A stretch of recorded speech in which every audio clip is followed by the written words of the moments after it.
From the wind-swept deserts and arid tundra of Thanalan, to the ancient primeval forests of Gridania, to the seaside cliffs of La Noseca infused with the very soul of piracy, the more exotic locales, awash in wonder and mystery.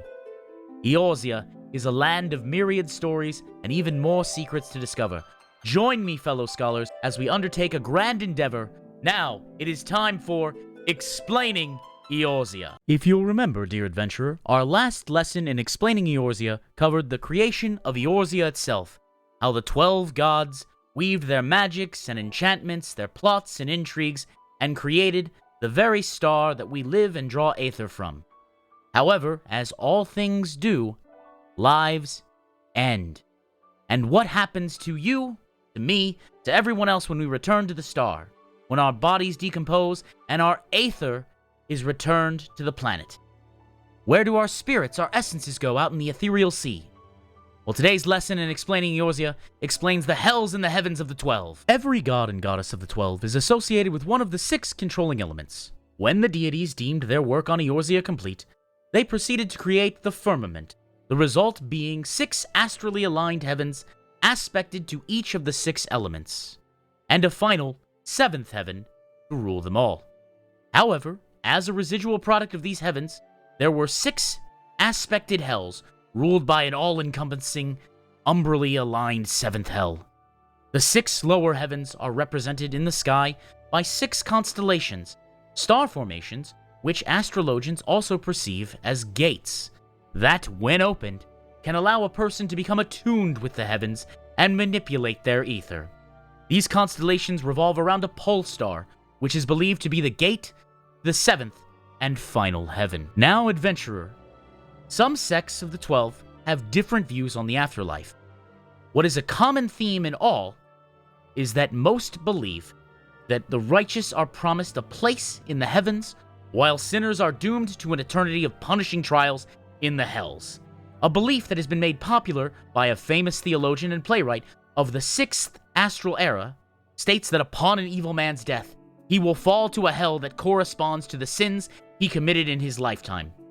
Once suffering through an eternity in payment for these sins, he must journey through the remaining 5 upper hells and witness the sins of his brothers, before finally arriving at the gate of the 7th hell, where his heart will be weighed.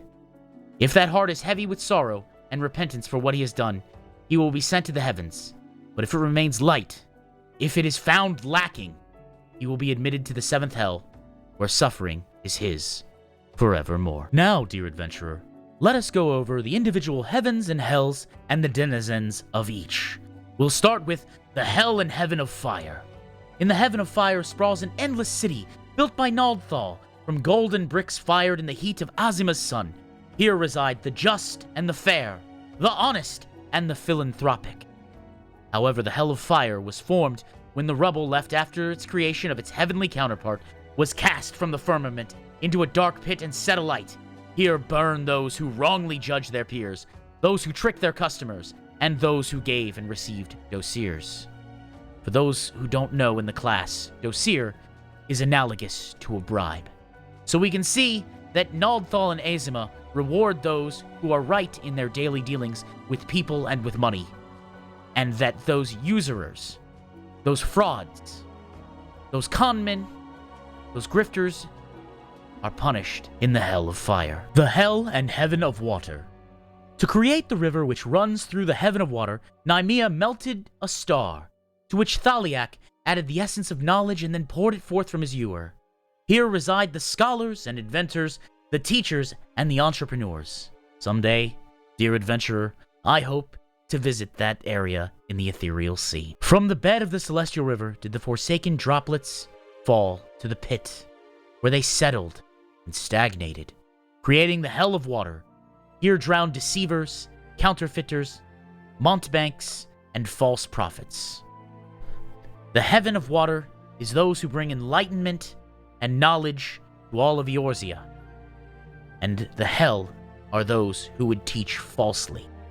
The hell and heaven of wind. In the heaven of wind rises a towering mountain range atop which Ashan looks out upon an endless sea ruled by Lemelian. Here rest explorers and adventurers, mountain climbers, saints, and those who rescued the aforementioned souls from peril. Dear adventurer, this may be where you end up. It doesn't have to be, as the gods are kind and merciful to those who have different wishes. But you are an explorer, and I know from what you've told me outside of lecture, you've rescued many a person. However, in the hell of wind, rogue gusts from on high incite terrible tempests in the pit, creating the hell of wind itself. Here mountain bandits, defilers of land and sea, and pirates suffer as the air tears flesh from bone and soul from flesh in a rending maelstrom that lasts for eternity. The hell and heaven of ice. In the center of this heaven rises a lofty palace of ice. It's made from frozen moonbeams and carved with the Fury's own spear. Here reside epic heroes and gallant knights, the benevolent and the faithful. But from Halone's gilded palace do piercing icicles plummet to the pit, creating the hell of ice. Here suffer cowards, deserters, and adulterers. The hell and heaven of lightning. In the heaven of lightning, one will find a towering clockwork spire built by Byragot with metal forged from a comet and powered by Ralgar's Levenbolts. Here rest engineers and architects, revolutionaries, and conquerors of evil. Though they are loath to admit it, all people who create, even the Garleans, have a welcome place in the heaven of lightning. But not as all good in that realm, for 11 charged fragments of the comet plummet to the pit to form the hell of lightning, a place of damnation for vandals, slumlords, and warmongers. The hell and heaven of earth. To create the heaven of earth, Nofika planted a single sapling, which Althiak insistently coaxed to maturity by bending time itself. Under this mighty sentinel's boughs sit farmers and naturalists, historians and archaeologists. Truly, a wonderful place to have a conversation. However, leaves fallen from the tree and left to rot in the pit are what create the hell of earth. Here lie buried thieves and defilers of nature, liars and revisionists. For nothing is so toxic to growth as discounting where we came from. As for the ultimate astral heaven and the ultimate umbral hell, this is where I will leave you to speculate, dear adventurer. For while the gods have made the first 6 known somewhat to us academics and those who can read portents in the heavens, these are beyond our ken, or at least they're beyond my ken.